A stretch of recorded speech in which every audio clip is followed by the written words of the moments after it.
Il est décrit comme rassurant, à la rigueur quasi maladive, et c'est peut-être ce qui a fait la différence, lui qui, avant même de se présenter, était déjà considéré comme battu d'avance. Social-démocrate, européen convaincu, il est donc parvenu à former un gouvernement de coalition avec les libéraux et les Verts, un exécutif strictement paritaire entre hommes et femmes, une grande première en Allemagne. Je voudrais dire que cette curieuse ouverture que nous constatons chez de nombreux citoyens, l'optimisme qu'ils y associent, s'est également emparé de nous.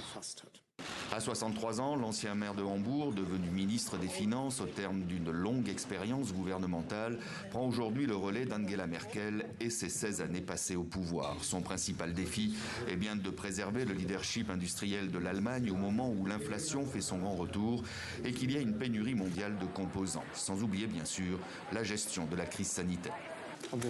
Mais n'oublions pas que lorsque nous commencerons à travailler, nous aurons encore une lourde tâche à accomplir, à savoir lutter contre la pandémie, et cela exigera toute notre force et notre énergie.